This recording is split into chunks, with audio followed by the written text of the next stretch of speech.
My name is Tim Hamill, and today we're going to be talking about neoplastic hematologic disorders, primarily leukemia and lymphoma. The learning objectives for this topic will be to understand the similarities and differences between leukemias and lymphomas, understand the laboratory methods used to detect and classify these hematologic neoplasms, be able to differentiate between acute versus chronic and myeloid versus lymphoid neoplasms, and understand the differences between myeloproliferative and myelodysplastic syndromes. So first we're going to start off with a review of hematopoiesis and lymphopoiesis. This will just set the stage for the neoplastic disorders. So normal hematopoiesis, and I'm going to change this to a laser. We have a hematopoietic stem cell.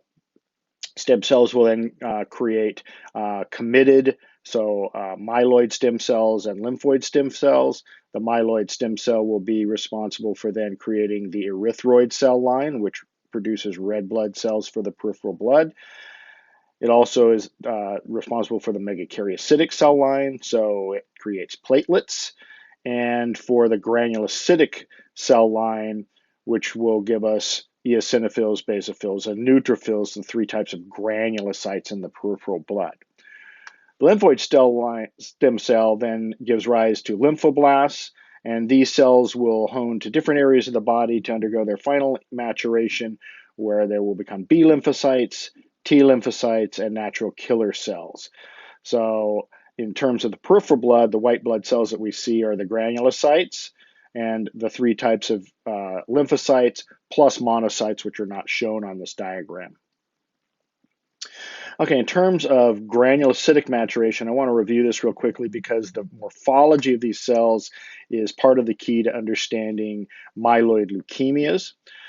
So within the bone marrow compartment, the maturation takes place over a series of days. The first three stages, myeloblast, promyelocyte, and myelocyte, are based on the cytoplasmic granules. So in a myeloblast, you have an immature cell with a large nucleolus that occupies more than half of the cell volume. The chromatin is open and fluffy. There's a nucleolus in this one. You have this rim of deep blue cytoplasm with no granules in it. So no granules, blastic cell, myeloblast. Now, when the primary granules start to appear, and they will appear right here next to the nucleus in the Golgi zone, it's kind of a pale zone, they'll start to come out as these purple-red granules that'll start populating the cytoplasm. As soon as those granules can be identified, then we have moved on from the myeloblast and we're into a promyelocyte stage. And we'll stay in the promyelocyte stage until all of the cytoplasm is full of those primary granules, as in this later stage promyelocyte. And then we will head on to the next stage, the myelocyte, when the secondary or specific granules for each cell lineage start to appear. So again, here is that Golgi region, kind of at this flat spot in the nucleus, and that's where you're going to see in the neutrophil series, those pinky tan granules start to come into the cytoplasm. Here's an older myelocyte. There's that Golgi region right there, and you can see that the cytoplasm is now almost completely filled with those secondary or specific, in this case, neutrophilic granules. The primary granules are still there. They're just hidden by the secondary granules. Now here is an eosinophilic myelocyte, and can see all the nice eosinophilic specific granules. And so the myelocyte is the first stage at which you can distinguish a neutrophil from an eosinophil from a basophil, and I'm not showing a basophil here. So from here on, the stages are based on the appearance of the nucleus. So we're going from this relatively coffee bean shaped nucleus or lima bean shaped nucleus, and now the cytoplasm is not going to change. It's got all its granules that it's going to have, but now the nucleus is going to change. And so the first thing that happens is where that Golgi zone is, we start to dent a little bit more. And as soon as there's an obvious concavity, then you can start calling it a metamyelocyte. I will point out that the chromatin texture in this cell is very coarse compared to the fluffy open chromatin that you see in the blast. And you can see that the chromatin is condensing as we go through the different stages, where this one, this late myelocyte, is almost the same condensation as this meta. Okay, so again, meta has an invagination in the nucleus. That invagination is going to continue on until you get this nice C or band nucleus. Then we have a band neutrophil. And then finally, when it segments into several different segments, we will have a segmented neutrophil. The band and the seg are the only cells that should be normally seen in the peripheral blood. All of the first four stages, myeloblast to metamyelocyte, really should only occur in the bone marrow and are only rarely, if ever, seen in a non-neoplastic state in the peripheral blood. Okay, in terms of bone marrow, well, the distribution of red marrow, and red marrow produces the red cells, the white cells, and the platelets. In an infant, especially less than 1 year, virtually all the bones have a marrow space with red marrow, and they're all producing hematopoietic elements. As we grow older, in adulthood, we lose red marrow in the long bones of the arms and legs. That becomes yellow marrow, which is predominantly fat. But we retain hematopoietic red marrow in the skull, scapula, clavicle, ribs, spine, pelvis, and in the upper parts of the femurs. So this is where we're going to go when we want to sample bone marrow. We're going to go into the iliac crests here and here, or here, and we're going to look at the cell types that are there. Now, here's one key to the difference between leukemia and lymphoma. Leukemias always arise in the bone marrow. Okay, there are many things that can create a leukemia, but it means that those cells are present in the bone marrow when we see them in the peripheral blood. Okay. Going on to lymphoid tissues, well, lymphoid stem cells arise in the bone marrow, as we previously mentioned. The B cells are going to mature in the marrow in an antigen-independent way, where they go through their first sets of maturation sequence, and then they will migrate to the lymph nodes, adenoids, tonsils, spleen, etc., to undergo their antigen-dependent maturation, where exposed to an antigen, they're going to develop antibodies against that antigen, and eventually will become either memory cells or plasma cells that simply produce large amounts of immunoglobulin against that particular antigen. T cells also mature somewhat in the bone marrow, but rapidly migrate to the thymus and then travel throughout the body in virtually every tissue. So in terms of lymphoid tissues, it's much more wide-ranging than the bone marrow. We have specialized lymphoid tissue like the adenoid and tonsils in the upper airway that are important for immunity. Then we have the lymph node chain. So here's cervical lymph nodes, axillary lymph nodes, inguinal lymph nodes. We have lymph nodes that travel up the aorta and the inferior vena cava, but there's basically lymphatics and lymph nodes throughout the body that are there to look for antigens and then, if necessary, start an immune response. Now, the thymus is a special organ, as I said. It lies right here in front of the heart, and that's where the T cells, so T cell, T for thymus, T for T cell, that's where they're going to mature. The spleen is an organ that's very important in immunity. It not only acts as a place where B cells and T cells will mature, it also serves as a filtration device for the blood. So as blood enters, if there's any foreign bacteria or anything like that, the spleen is very handy at pulling those out. And the spleen is also the site where most of old red cells, platelets, and white cells that are reaching the end of their lifespan are taken out and broken down so their components can be recycled. In the small intestine, we now know that there's lots of immune surveillance in the intestine.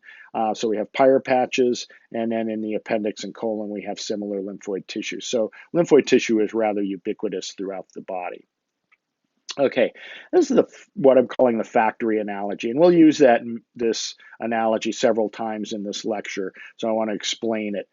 In this case, the bone marrow is a factory, And the factory produces red cells, white cells, and platelets that go out into the peripheral blood and populate the periphery so that we have a normal hemoglobin, say 14 to 15 grams, a normal white count of something about 10,000 per microliter, normal platelet count of, say, 350 to 450,000 per microliter. Note that some cells in the marrow are just not going to be made correctly, and so those cells are going to be destroyed, and they just don't pass the quality assurance process and end up being destroyed in the bone marrow.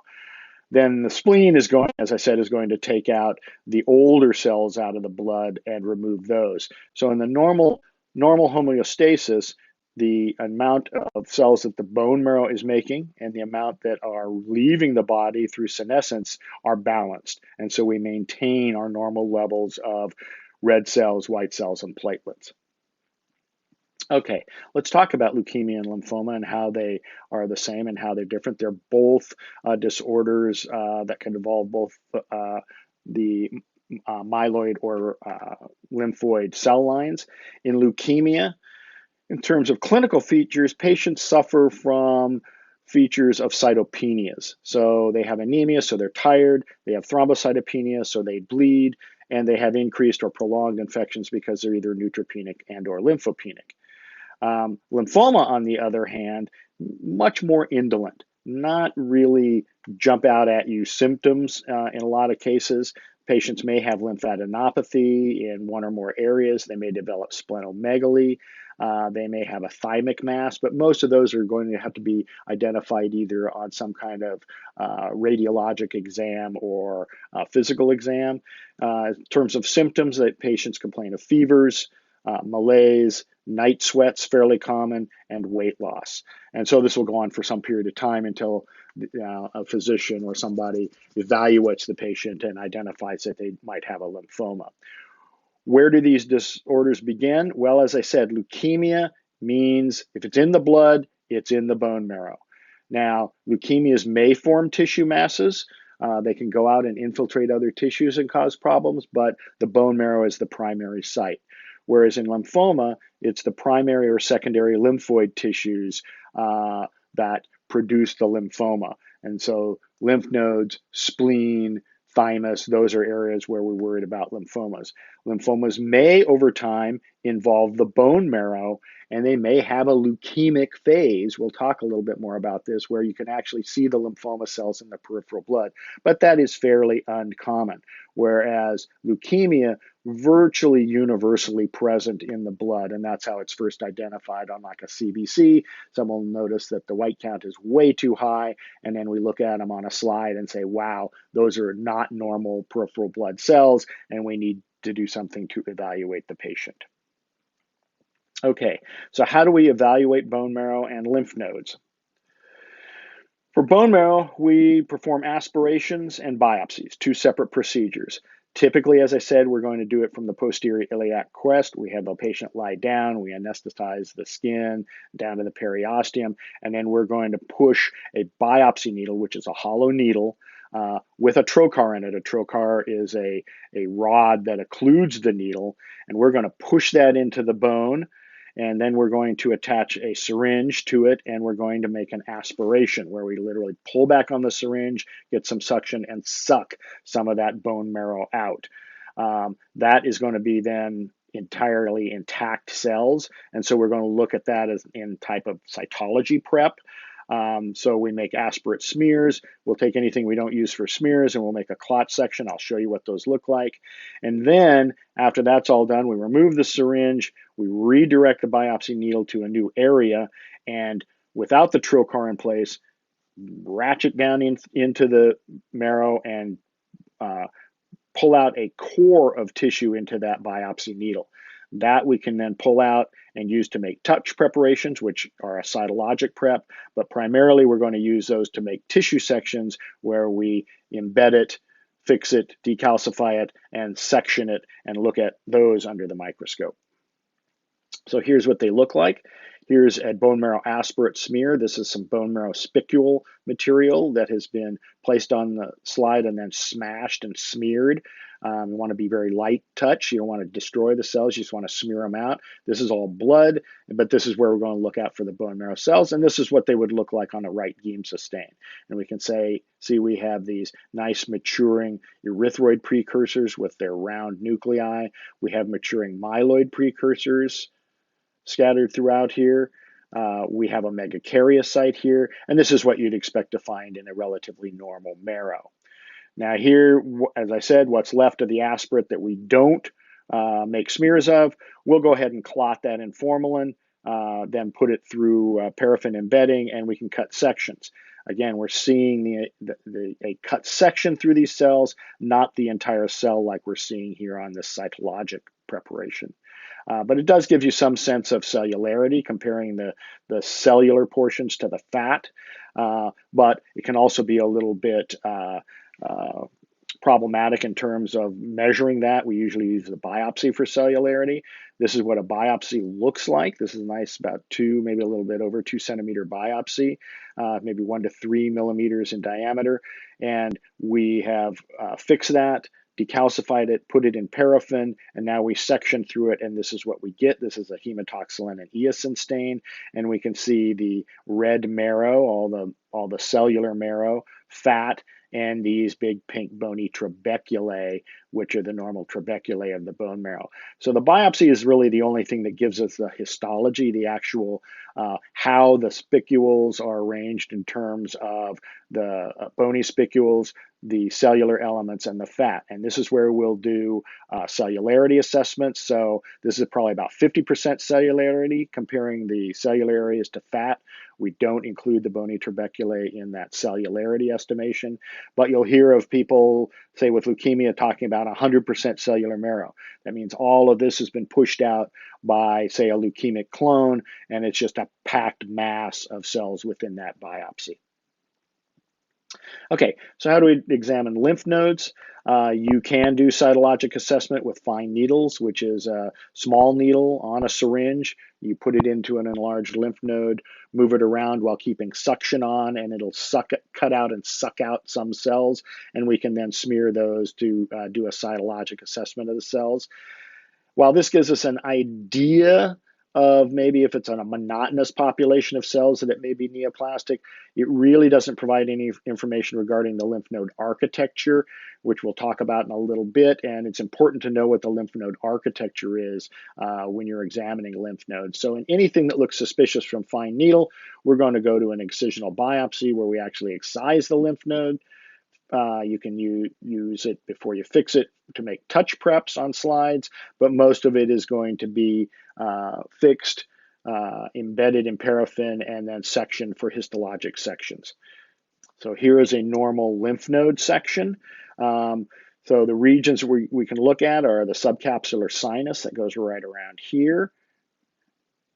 And then we have the cortex. And then in the central portion, the medulla. Now in this one, we've sectioned it kind of outside of the center, so you're seeing some follicles in here, but normally this would be devoid of follicles. The follicles are where the B cells are maturing. So if you get down on high power, you see a real spectrum of morphologies of B cells within each of these enlarged germinal centers or follicles. They also have this cuff of what are called mantle cells, these dark appearing cells around them. And that's good. That's exactly what we want to see in a normal lymph node. The interfollicular areas like here are the cortex, and that's where you're going to find a mixture of T cells, mature B cells, plasma cells, macrophages, maybe some eosinophils and other things. But these are all maturing cells or mature cells, where these are cells that are undergoing their antigen-dependent maturation. And then here we have the hilum, where the blood vessels come in and the lymphatics leave. Okay, let's go on and talk a little bit about laboratory testing methods. Now that we've got material either from the bone marrow or lymph node, we need to do other things to look at the cells and identify what types of cells and determine whether they're neoplastic or not. So the first thing we do, and this is predominantly related to leukemias, is use cytochemical stains. Now, this technique has been largely replaced by flow cytometry and immunohistochemistry, which we will talk about, but is still performed in some laboratories, and you may see it on your exams. Basically, you're using different chemicals to identify specific, let me get back to my laser here, sorry. To identify specific enzymes or molecules within the cytoplasm of the cells that react with the chemicals to produce some kind of colored product. They're most useful in the myeloid and monocytic leukemias, less useful in lymphoid neoplasms. And here are the classic stains that you will hear about. Myeloperoxidase, or MPO, stains myeloid cells, granulocytic cells, and is the most common stain probably still used today. Chloroacetate esterase, CAE, or Sudan black B, SBB, also stain myeloid cells, and so they're redundant. And many labs have dropped these entirely because the myeloperoxidase does everything we kind of need. Non-specific esterase, or NSE, I'll show you what that looks like. That stains monocytic lineage cells. Acid phosphatase can stain T cells, although it's not used very much anymore. But a specific type of acid phosphatase, tartrate-resistant acid phosphatase, which means we treat the cells with tartrate prior to the staining. If they stain positive after tartrate, then you're thinking about hairy cells, which is an odd type of leukemia that we're going to talk about later on. Another stain that is sometimes used but not much, leukocyte alkaline phosphatase, or LAP, and really this is to help us identify, is it chronic myeloid leukemia with a bunch of reactive, immature granulocytic precursors, or is it a real reactive condition? The patient's got a very severe infection or something like that. Usually you can tell that clinically, but sometimes the LAP stain can be helpful.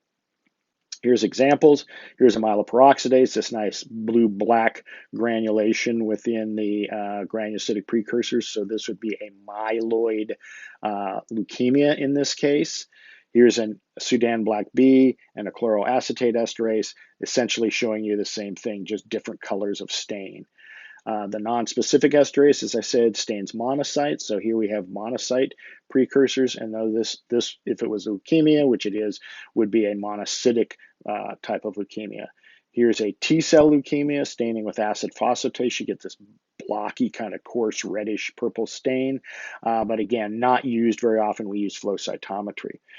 This is an LAP, or leukocyte alkaline phosphatase. We stain the peripheral blood, and then we count 100 neutrophils and score them 0, no staining, 1, 2 plus, 3 plus, and then really wild staining here, 4 plus, and sum up the scores over the 100 cells. A normal LAP score is about 20 to 100, but in a reactive state, that can be much higher with lots of 3s and 4s. So you might get upwards of the 300 LAP score range, and that would be indicative of a reactive process. CML is the opposite. It doesn't show that kind of staining.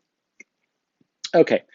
Flow cytometry. In flow cytometry, we take a dilute suspension of cells. So this has got to be a liquid sample. So we're talking bone marrow or blood or maybe a lymph node aspirate. We put that in a fluid. It goes through the flow cell so that the cells are passing through one at a time, and we have a laser that hits each one of those cells as they pass through and gives us 2 types of light initially. First is forward scatter, which is proportional to cell size. That's green over here. And then side scatter, which is cytoplasmic complexity. It's how much light is reflected or refracted off of the cytoplasm in a cell. And so you see that off at the side. And from just those 2 parameters, we can tell quite a lot. Here is just side scatter versus forward scatter. And you can see that we can break down the populations that are present in the peripheral blood by looking at just the scattergram. So this big red mass up here, it's granulocytes. Mostly going to be neutrophils. They're moderately large cells, so forward scatter is out here, and side scatter is high because they have all those granules in the cytoplasm, so they reflect a lot. Whereas things like this deep blue, which are lymphocytes, are small. They don't have really anything in their cytoplasm, so they don't have much on side scatter, and so we can start piecing apart the various cell populations by flow cytometry. Now we can add something, which is fluorescent tagged antibodies against surface antigens that are characteristic for specific populations of cells. We can also look at some cytoplasmic antigens by permeabilizing the cells and getting the tagged antibody into the cell, so we can look at things like myeloperoxidase by flow cytometry rather than cytochemically, and that's how it's usually done today. So here's CD45, which is a pan-leukocyte antigen against side scatter, and you can see now we refine the populations, and oh, I can see these eosinophils now that are a little bit bright on the CD45. They were hidden back in here before, but now I can elucidate those so we can look at all the different cell populations. Modern flow cytometers can look at up to 12 to 16 colors simultaneously, so we can look at multiple antigens on a given cell and determine its exact specific lineage. Here are some of the antigens. They're called cluster designation, or CD is how you'll hear them termed, antigens. Pan-leukocyte, we just saw that. CD45, it stains all white cells. Stem cells have CD34 on them. Lots of blasts will have CD34.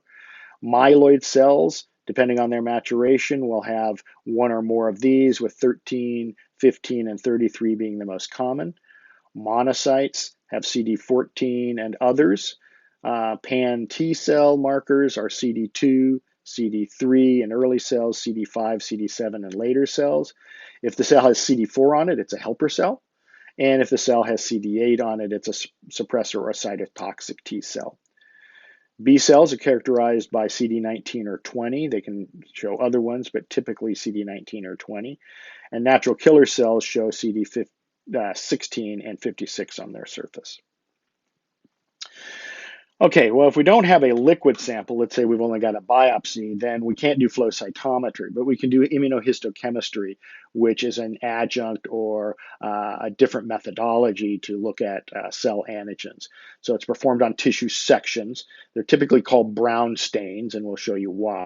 And they're useful for nuclear, cytoplasmic, and some surface antigens. In this case, we've got sections, so we're cutting through cells, which exposes both the nucleus and the cytoplasm, cytoplasmic antigens, and we can hit those with antibodies. The cell surface, because we're in section, is only just this thin rim, so it's a little bit harder to tell surface antigens in a section, much easier to tell cytoplasmic and nuclear antigens. Typically, the way this is done, we have a primary antibody, usually a mouse monoclonal antibody against some specific protein in the cell. We then come by with, say, human anti-mouse antibody that will attach wherever the primary is attached by clicking on to that mouse antibody.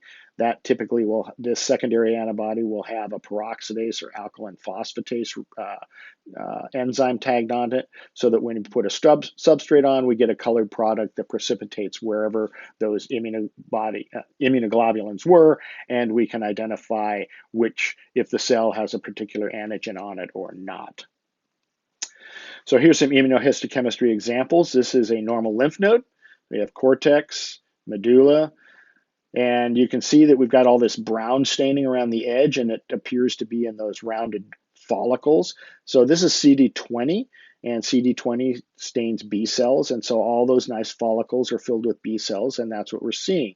You can see that these other zones don't stain because those are T cell rich zones, so they're not going to stain. We do see B cells within the medulla because mature B cells will be out here and they will have CD20 on them also.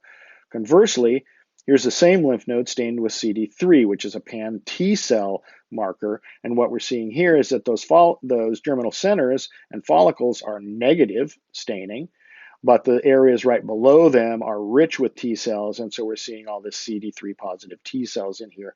Also, some admixed with the B cells and other cells in the medulla, but mostly out here in the T cell rich zones. Here's a lymphoma. It's a little bit higher power, and we just have sheets of cells.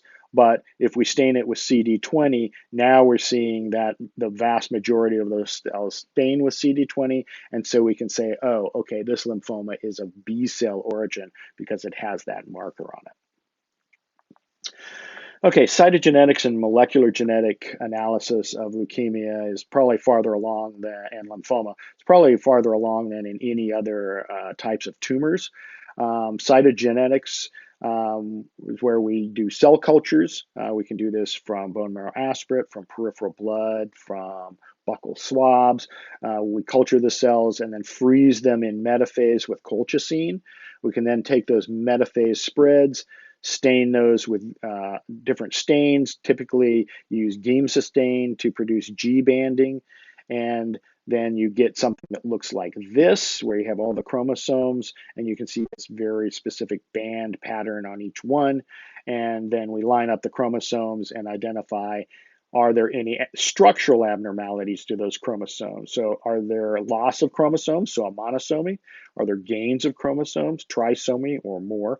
And are there translocations where we can see a big chunk of a chromosome transferred to another chromosome in a translocation? So all of the things we can identify with cytogenetics have to be things that we can see under the microscope. So they're pretty large changes in the chromosomes themselves. Fluorescent in situ hybridization, or FISH, is then a way to look at something a little bit smaller. So in this case, we use tagged DNA fragments because DNA will bind to its sister DNA with very high affinity. We can use cells either in interphase or in metaphase, so we don't have to wait to grow these things in culture. We can do it just on a tissue section. And we can demonstrate translocations and smaller structural changes that can't be identified by cytogenetics alone. So we take a gene of interest, we're going to nick it, we're going to put in tagged nucleotides. We can then denature this, denature the normal DNA in a cell, allow those to combine. If there is a complementary sequence, that tagged DNA will, single-stranded DNA will bind. We can then come back and attach an antibody to whatever we tag this with, and those will fluoresce under the microscope, and we can see, oh yes, that gene is right there, and localize it. Okay.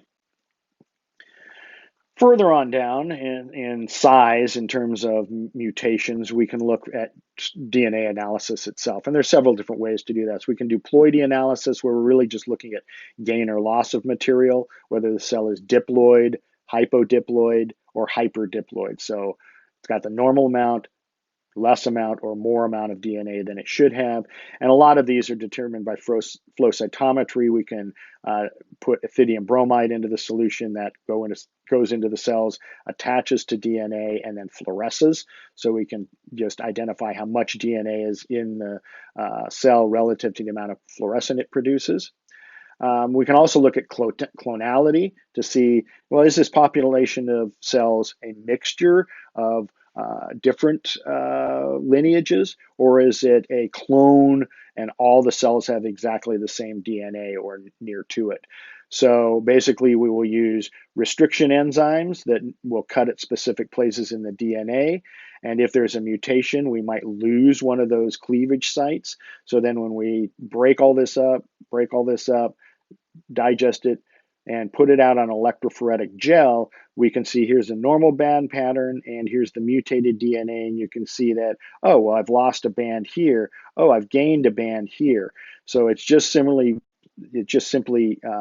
looking at fragments of DNA by size and seeing if it looks like a normal pattern or an abnormal pattern.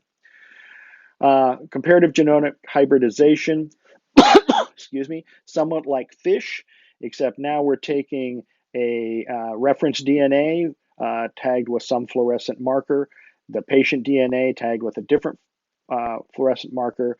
We break it up, mix it all up, and hybridize this to an array, which is hundreds of thousands of these little DNA dots. And so we can get a red dot wherever the reference DNA tags, a green dot where the mutant DNA tags, and a yellow dot if both of them tag. So we can then analyze this and see where alterations in the DNA may have occurred. Polymerase chain reaction, which you've all heard of. We can do PCR to identify specific mutations.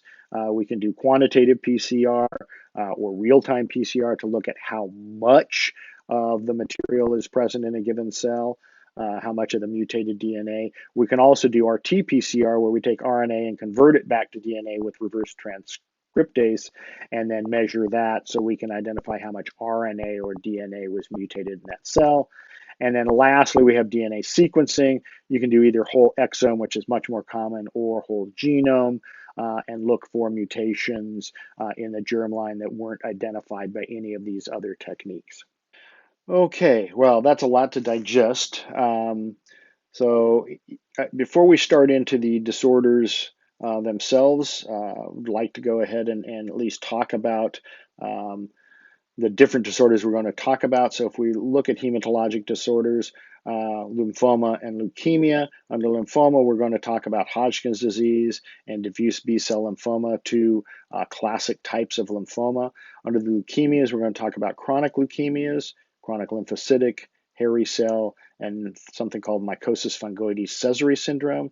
And we're going to look at acute leukemia, acute lymphoblastic, acute myeloid, and a special type, acute promyelocytic. We're also going to look at the myeloproliferative disorders and specifically chronic myeloid leukemia. We're also going to look at myelodysplastic disorders a little bit, and we'll finish up with something on plasma cell myeloma to just round out the hematologic disorders. So let's go ahead and get started with leukemias. So leukemia means an increase in leukocytes in the peripheral blood. Literally, it means white blood. Leuke, white, emia, in the blood. And here is a patient. This is a normal, and you can see this little buffy layer between the red cells and the plasma once we spun it down. And here's a patient with leukemia. Huge number of white cells in this patient, probably on the order of several 100,000, but you can see how early physicians saw this when they looked at someone's blood and said, oh, leukemia, white blood in this patient, not good. So acute leukemias can be either myeloid or lymphoid types. We're going to look at both of those. Chronic leukemia also can be myeloid or lymphoid types. We're going to look at those. You can have leukemic phases of other disorders, as I mentioned. So lymphomas can sometimes go into the bone marrow and into the blood and have a leukemic phase. Plasma cell myeloma, normally found in the bone marrow, but can go out into the peripheral blood as a plasma cell leukemia, and that's a very, very bad disease. And then T-cell disorders, which may form tumors or skin lesions, and but may also appear in the peripheral blood as a leukemia. Okay, so acute versus chronic leukemias. How do we kind of clinically and morphologically tell these apart? So acute leukemias, they onset rapidly. These patients become very sick very quickly. They're rapidly progressive. Again, as I mentioned, patients suffer from cytopenias. So anemia, thrombocytopenia, neutropenia, or lymphopenia. Okay. The predominant cell morphology are blasts, or certainly immature forms, but blasts predominate. And prognostically, they're rapidly fatal without therapy, but they can be cured with modern chemotherapy and perhaps bone marrow transplantation. Chronic leukemias, then, gradual onset, relatively indolent. Patients are often totally asymptomatic and get identified on a routine CBC, which identifies way too many white cells in the peripheral blood. They're typically asymptomatic. They may have problems with clotting or bleeding, tiredness, infections, and tissue infiltration by the leukemic cells. Morphologically, the cells in a chronic leukemia are mature or certainly maturing types of cells. They look more like their normal counterparts. They have a variable clinical course. They are difficult to cure, however. A lot of these are not rapidly dividing cells, and so they're a little bit harder to kill with chemotherapy. They may also all develop into a more aggressive form of disease. In CML, we talk about blast crisis, where it turns into leukemia, or a leukemic transformation of a chronic leukemia like CLL, chronic lymphocytic leukemia. Okay, so review those. Those are going to be important for you.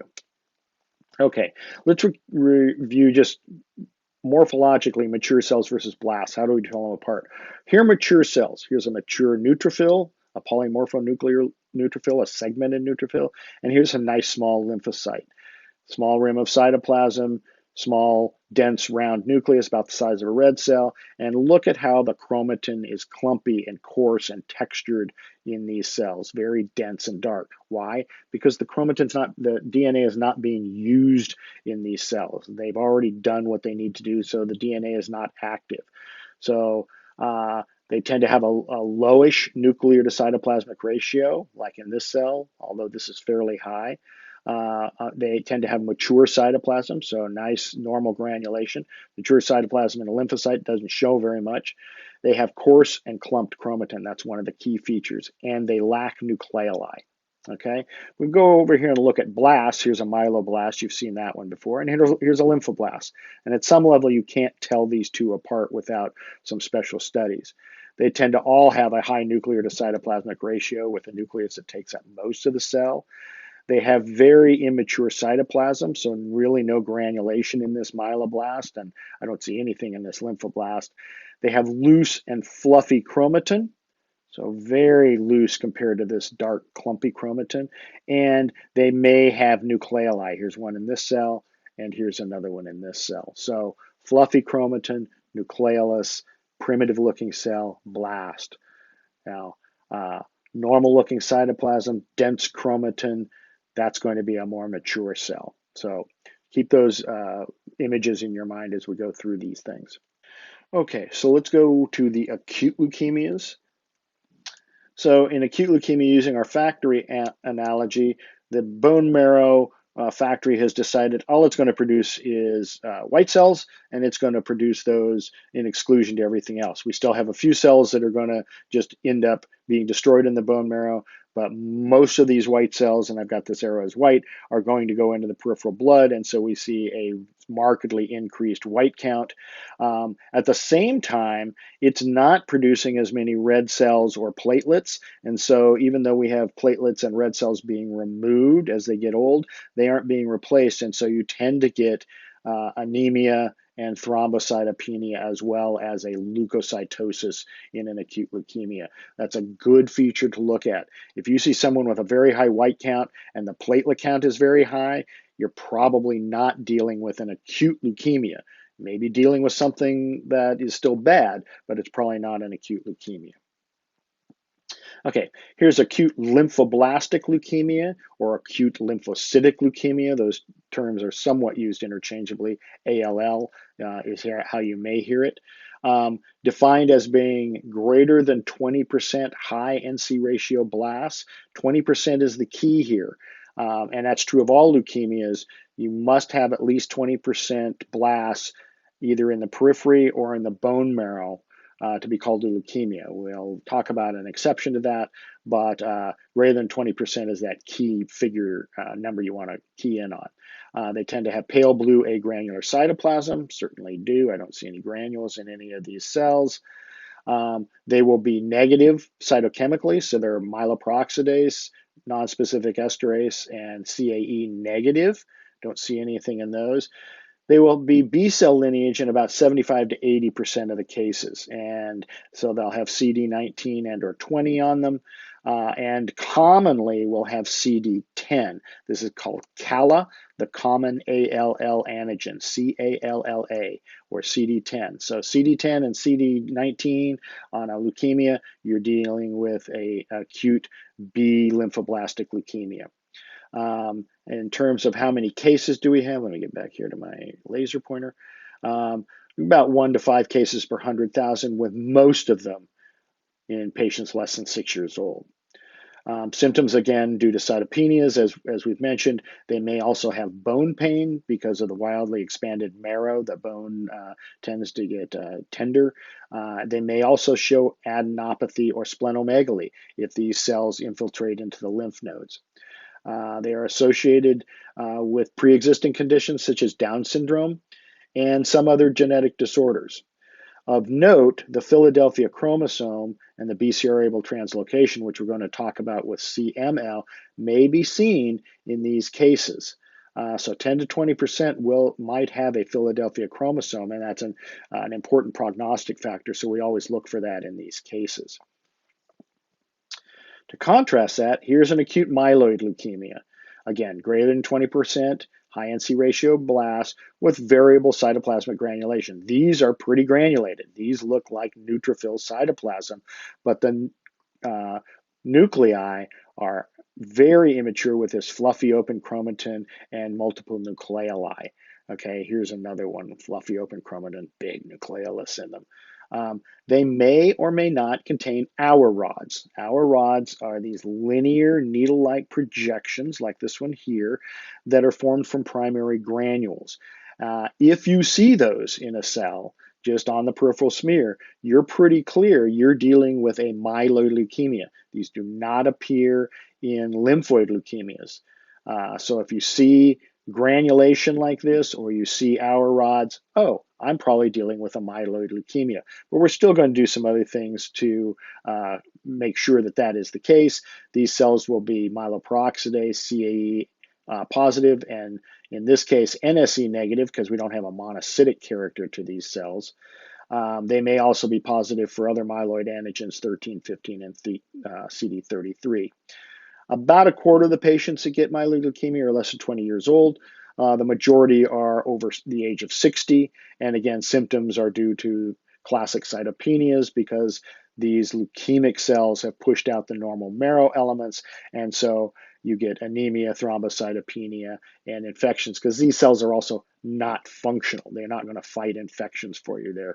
They're abnormal cells that don't have very good function, if any. Okay, here's an unusual one, and it changes the rules in a couple of ways. So it's acute promyelocytic leukemia, or APL. In this case, we have greater than 20% hypergranular promyelocytes. Now, in the case of APL, these are the blast equivalents. They just don't look like our standard blasts.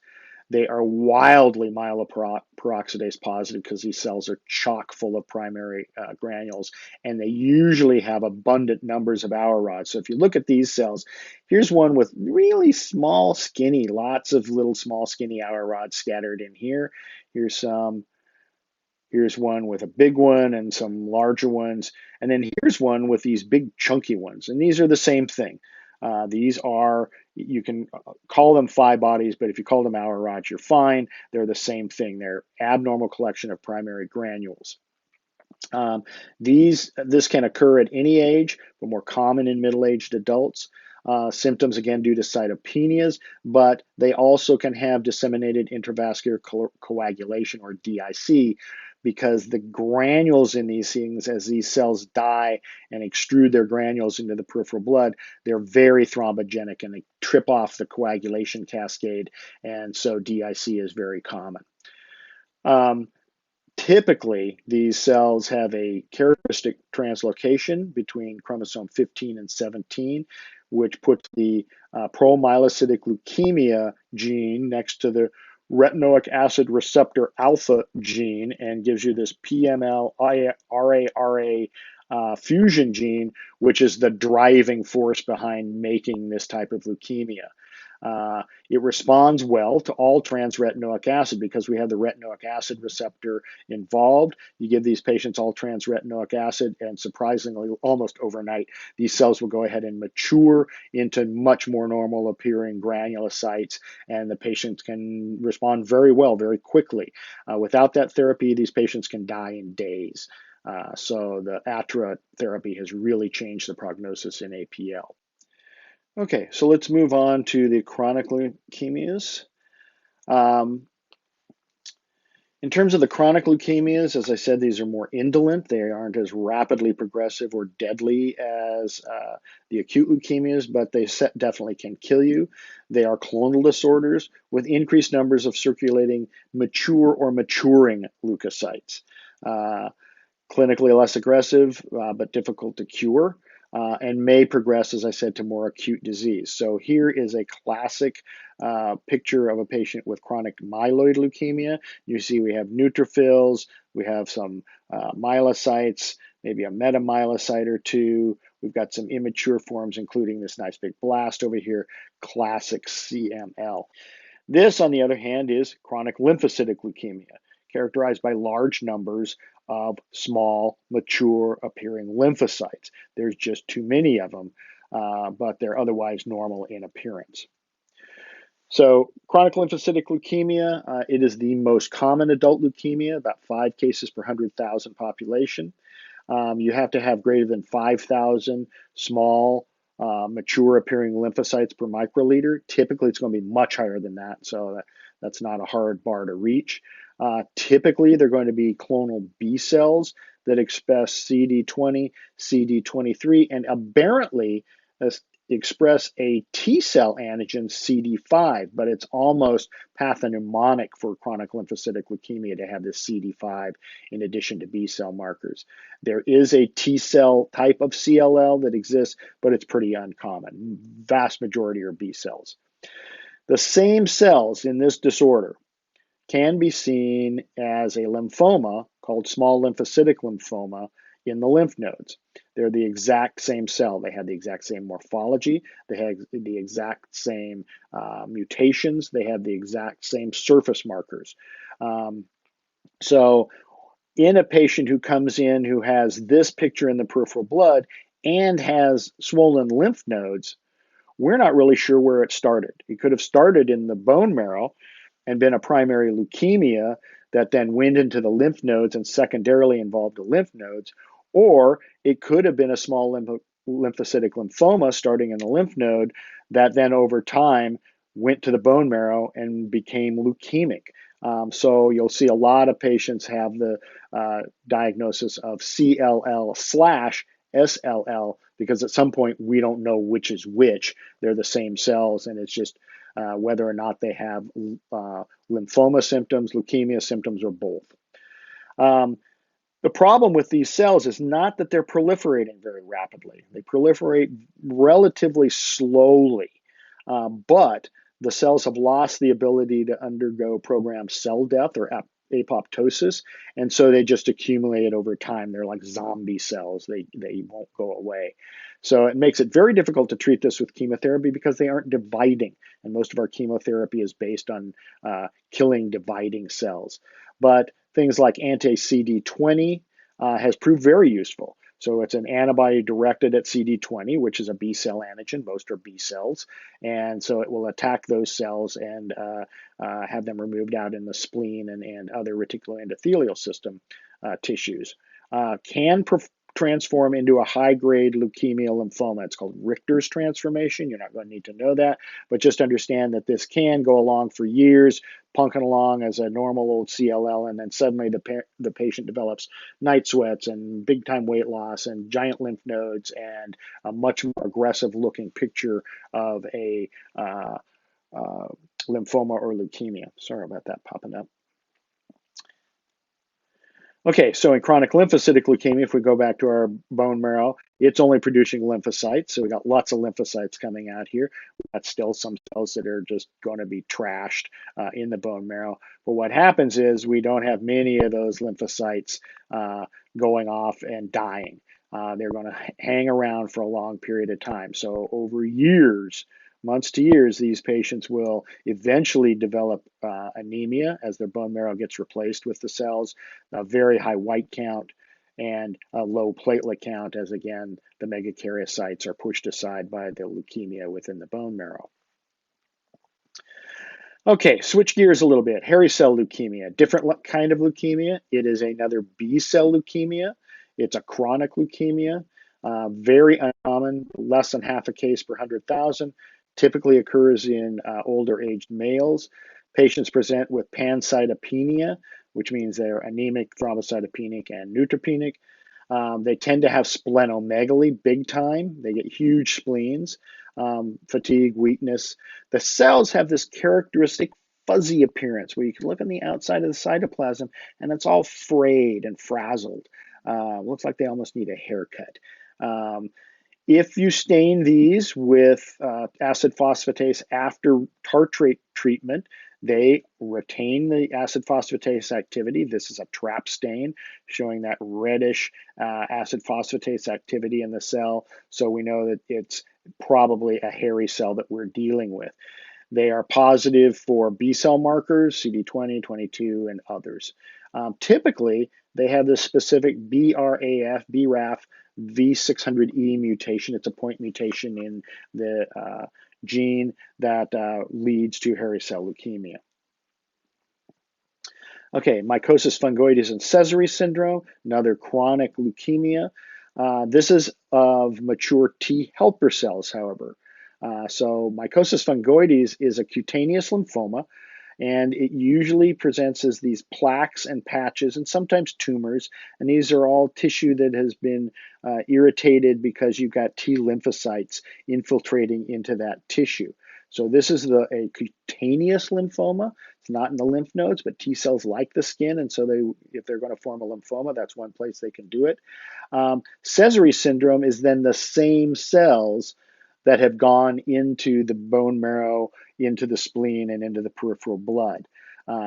Patients tend to have more generalized skin redness when they have Sézary syndrome, and the cells in the peripheral smear have this weird, they really don't look like lymphocytes. You think, is it a monocyte? Is it something else? Because they have what's called these cerebriform or brain-like nuclei with all these folds and clefts and cracks in them. They will be positive for T cell antigens, so CD2, CD3, and since they're helper cells, they're going to be CD4 positive. They are going to be negative for CD8. So mycosis fungoides and Sézary syndrome, another chronic leukemia. Okay, let's move on now to the myeloproliferative syndromes, and we're going to talk about one fairly extensively. So the myeloproliferative syndromes are chronic proliferations of, again, clonal marrow elements. Let me get my laser back here. Generally seen in older individuals. They have variable clinical features, but typically all are associated with a hypercellular marrow. So instead of a normal, say, 60% cellular, these are 80% plus. They have an increase in one or more cell lines in the peripheral blood, either white cells, platelets, or red cells. Basophilia, so increased numbers of basophils, is a common finding in these cases, especially in chronic myeloid leukemia, which we're going to be talking about. They all have a variable risk of progression to acute leukemia. And so while these are things that may be treated for a long period of time without chemotherapy, occasionally they will progress onto leukemia and have to be treated as such. They tend to have characteristic cytogenetic and molecular lesions. So the BCR-ABL translocation, which we already talked about, we're going to talk about that a lot. The JAK2 and the CALR mutations are common in the myeloproliferative syndromes. So in the myeloproliferative syndromes, we have the bone marrow is deciding to make more stuff than it needs to. Again, some will be going in directly into the trash can because they aren't made well, but we've got a huge outpouring of cells into the body with the same number or maybe slightly more being dying off in the blood, but we result in either and or any of these being increased. So you might have a hemoglobin that's low, or it could be very high. The white count maybe typically is going to be elevated, but could be low. Platelet count may be low or normal, but can be very high, depending on the different types of myeloproliferative syndromes. Let's go through those. So chronic myeloid leukemia, we've mentioned it a couple of times already, an increase in neutrophilic precursors in the blood. Essential thrombocythemia, or ET, an increase in platelets in the blood, often greater than 1 million. And so these patients get problems with not bleeding, but thrombosis. Polycythemia vera is an increase in red cells. The hematocrit and hemoglobin are also markedly increased, and these patients have symptoms due to sludging of their blood because they've got so many cells, but they can be treated with simple phlebotomy.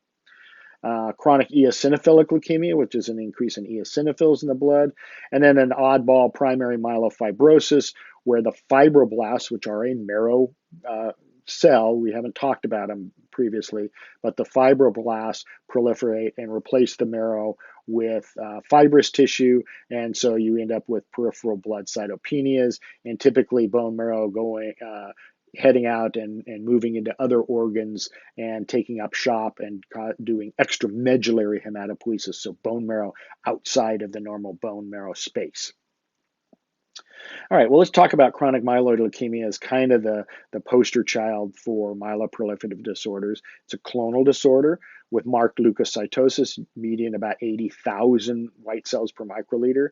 It's a spectrum of neutrophilic precursors in the peripheral blood, as we've kind of already seen, and it may show an increase in basophils and or eosinophils, but more commonly basophils. One of the things that you'll want to, if you see a case that looks like it might be CML on a peripheral smear, you're going to need to rule out that it's not a rip-roaring reactive process. A leukemoid reaction is a very robust reaction to an inflammatory process. And so ruling out a leukemoid reaction is one of the things that needs to be done. The lack of basophilia, so if I don't see an increase in basophils, then I'm favoring a reactive process. I can also use that leukocyte alkaline phosphatase score. So again, I'm going to stain the cells up. I'm going to grade them based on their staining. I count 100 cells, add up all the scores, normal being 200 or 20 to 100. And if it's a reactive process, this is going to be high. And if it's very low, then that would be like, if it's a 10, then that would be consistent with a chronic myeloid leukemia, and the patient's going to need further treatment.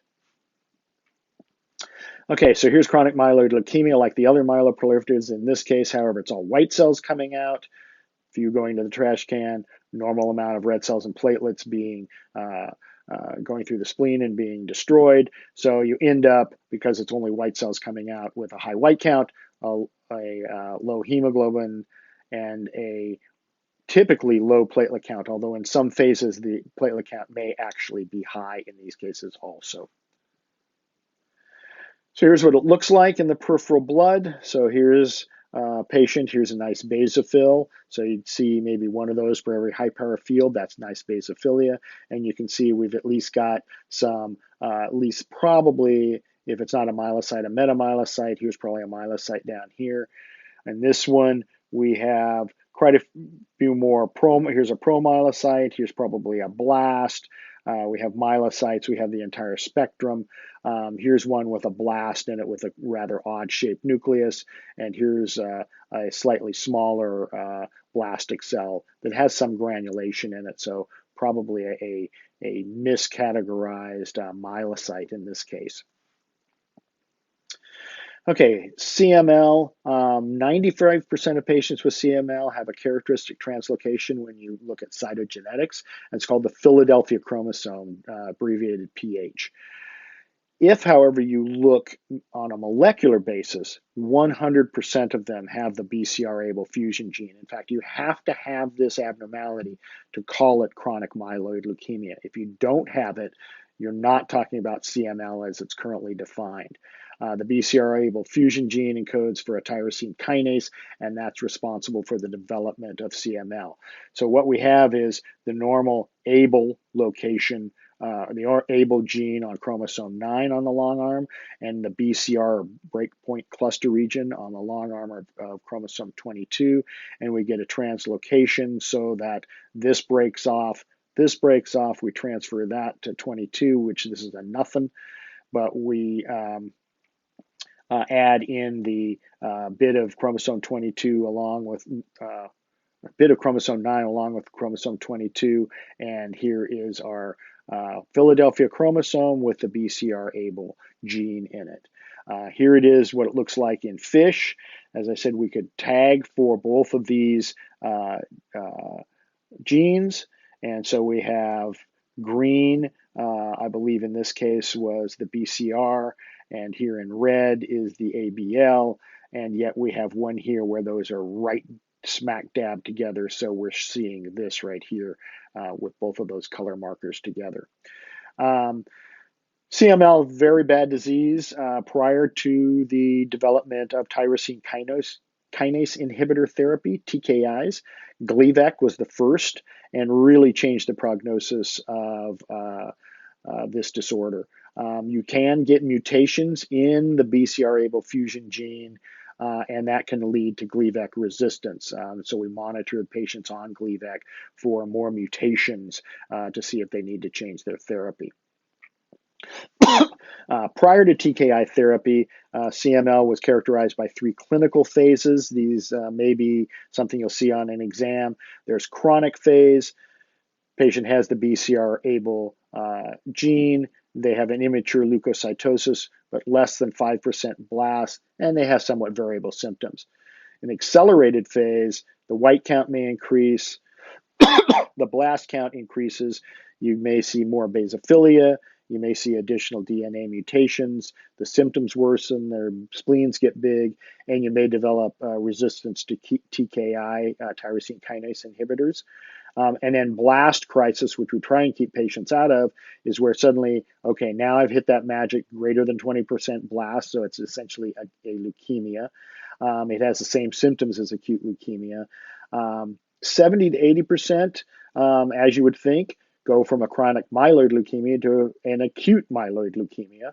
But surprisingly, 10 to 30% progress to a lymphoid leukemia, which typically has B cell features.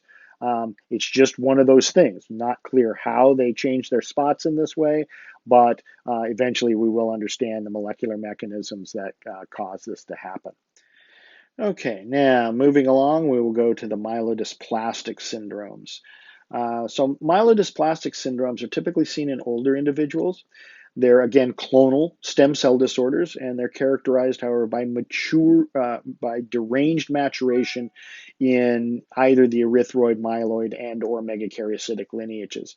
The cells produced in the marrow are defective, they don't function well, and most are destroyed in the marrow before they are released in the peripheral blood. So this, unlike the myeloproliferatives, this is a syndrome characterized by a hypercellular marrow, lots of productivity going on, but not many of those cells get out into the peripheral blood, and so you have peripheral cytopenias. So patients complain of weakness, bleeding, and infections, as you would expect. So going back to our factory analogy, bone marrow is massively producing cells, but they're made very, very poorly, and the vast majority of them don't get out of the bone marrow. The QA process kills them off, and so we only have a few cells going into the peripheral blood, and those cells are probably not well made and not well functional. So we have cells leaving as they grow. If they're normal cells, they're leaving just as they get old or damaged. And then you have these oddball cells coming in that don't work well. So typically patients are going to have anemia, leukopenia, and thrombocytopenia, even though if you look at their marrow, it's full of cells. So the myelodysplastic syndromes, you aren't going to have to know how to classify them, but just understand that they're classified based on how many lineages, erythroid, granulocytic, megakaryocytic, is it one or is it all 3? The number of blasts, less than 5% good, greater than 5% not so good. And the presence of ringed sideroblasts. This is kind of a holdover from older classifications, but we still use it. There is one specific syndrome, the del 5q minus, so we have a deletion in 5q, the long arm of chromosome 5, and that is a very specific type of myelodysplastic syndrome. So if you see this on cytogenetics, then we can say that it's that specific syndrome. All of these have a variable rate of progression to acute leukemia, but in general, the higher number of blasts at diagnosis, the more likely the transformation will occur. So here's some of the dysplastic cells in myelodysplasia that you might see. Hypersegmented neutrophils.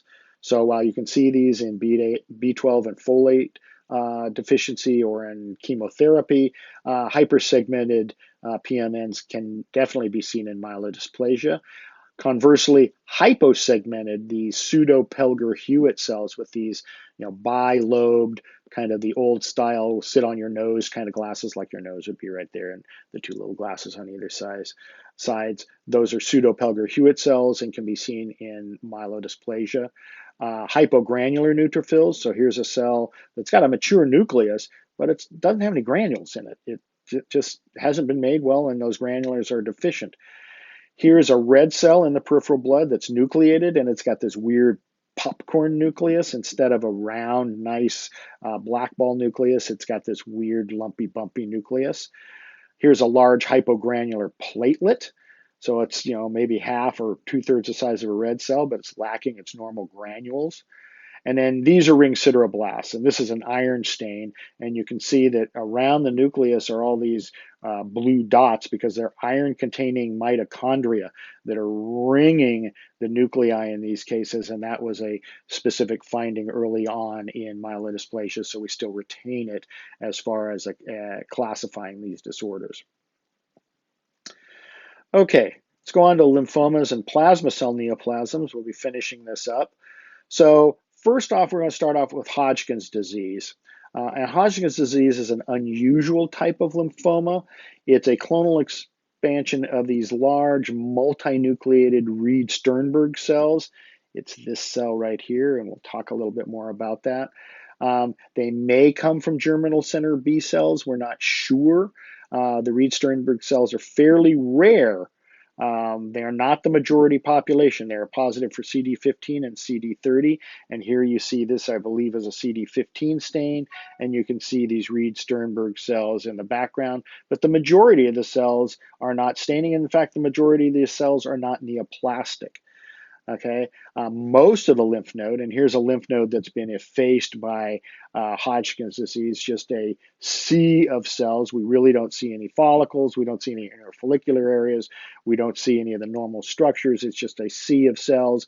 But when you get down on high power, most of the cells are non-neoplastic histiocytes and plasma cells and neutrophils and eosinophils and lymphocytes, and they are being recruited by these neoplastic Reed-Sternberg cells. So this cell puts out cytokines that recruits all these cells and kind of protects it from immune surveillance by the body. Unlike most lymphomas, the disease that typically B cell T cell lymphomas are pretty widespread at the time of diagnosis. They are not confined to one lymph node area, whereas Hodgkin's disease tends to be initially localized in one lymph node or lymph node group, but then spread almost like an infection to involve the next successive lymph node in the chain, and then the next after that, and then the next after that. Cervical lymphadenopathy is probably one of the most common sites. These may also spread to involve the spleen, so you can get splenomegaly. Incidence peaks in patients 15 to 35 years old, and then in patients greater than 60 years old, we have another peak. Patients like those with other lymphomas may complain of a mass due to splenomegaly, night sweats, and weight loss. May be associated with EBV infection, but not all cases show that. So the Reed-Sternberg cell is this classic binucleate cell, 2 nuclei, with these big reddish nucleoli that are almost the size of a lymphocyte nuclei. These are lymphocytes in the background.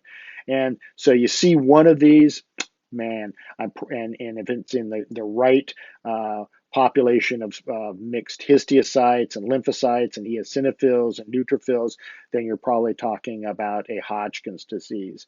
There are things that can mimic this, but this is a classic Reed-Sternberg cell. If you saw that, you'd be pretty sure you're dealing with a Hodgkin's disease.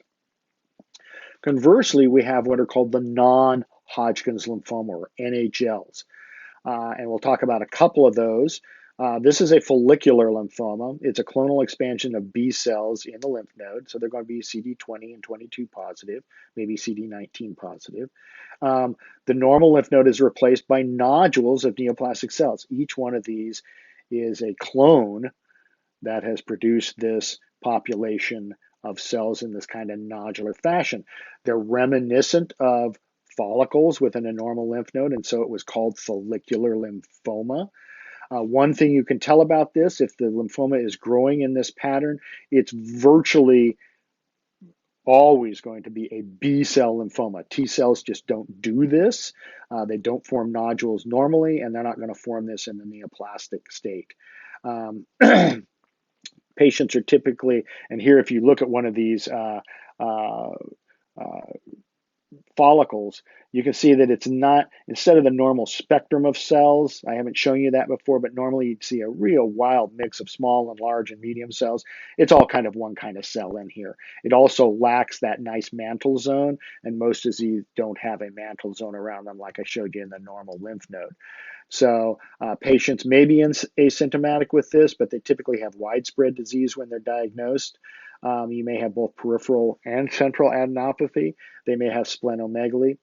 Might be related to pesticide or herbicide exposure, Roundup. You can see that Bayer is getting lots of lawsuits right now about people developing lymphoma that may have used Roundup. It's a specific mutation, BCL2, B cell lymphoma 2, seen in almost 90% of cases of follicular lymphoma, and pretty pathognomonic for it. Here are some sections of different follicular lymphomas, and we're going to look at CD20, pan B cell marker. You can see it marks the big nodules, BCL2. The mutation can also be looked at with a brown stain because of its protein, and it stains those cells. Here's CD10. So we're seeing that some of the cells are definitely CD10 positive in the nodules. And then here's CD3, a T cell marker, which marks everything around the neoplastic follicles, but doesn't mark the follicles themselves. Okay, compare that to a diffuse large B-cell lymphoma.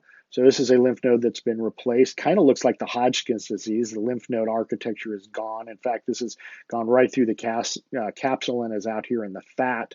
Again, because it's, in this case, B cells, they're going to be positive for B cell markers. It represents about a third of all adult non-Hodgkin's lymphomas. Most of the patients are going to be fairly elderly. You may have either nodal or extranodal disease initially. GI tract is an especially common place for extranodal disease. Patients typically have a rapidly enlarging mass, and that's what brings them to the clinician. They may also have, as I said before, weight loss, night sweats, malaise. 30% have a mutation involving the B cell lymphoma 6 gene, and so we can look for that. So here's a diffuse B-cell lymphoma, no nodules, so it's not a follicular lymphoma. This is a diffuse process. On higher power, the cells are big, and you actually see all these mitotic figures in the background. These cells are rapidly proliferating.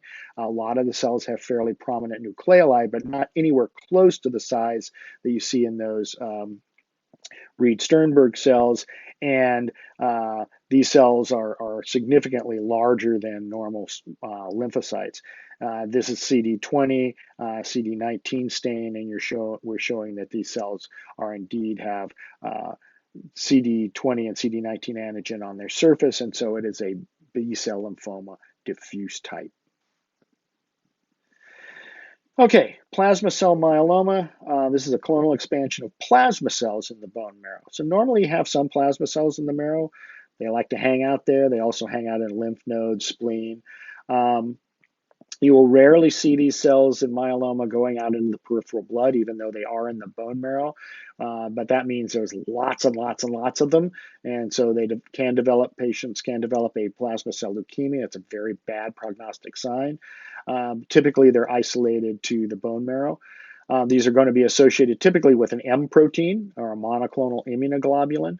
Mostly it's going to be IgG. IgA comes next, light chains only, so kappa or lambda light chains, then D, E, and IgM. So IgG is the most common. We can detect these by SPEP, UPEP, and IFE. So here's a serum protein electrophoresis. We've just taken and clotted the sample, taken serum, electrophoresed it, and we have albumin, alpha 1, alpha 2, beta 1, beta 2, and then the gamma region. And we can see that we've got, when we do a densitometry tracing, we've got this big spike, okay? And that means that we've got a clonal population. If this was just an overabundance of non-clonal plasma cells, what do we expect to see here is maybe an increase in the gamma region, but it would just be a smear. It would be a big blob instead of this nice discrete spike, which means that all of these are producing essentially the same type of immunoglobulin. When we go then and do immunofixation, here's the essentially SPEP again. And so I'm looking for, here's an abnormal band. This is my albumin alpha 1, alpha 2, beta 1, beta 2, gamma. And so then I put on anti-immunoglobulin globulin G. I don't see a band. I don't see one in A. Oh, here's one. So this is an IgM kappa monoclonal protein. And here's what those true plasma cells will look like out in the peripheral blood in a patient with plasma cell leukemia. While symptoms can be from cytopenias in these patients, you also see significantly increased serum viscosity from the M protein.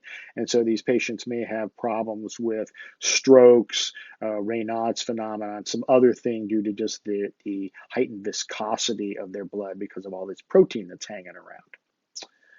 Okay, and that is it. I believe Michael will give you my information, my contact information, should you have questions, and I'd be happy to answer those at any time. I hope you enjoyed this and we're not overwhelmed by it. Thank you very much.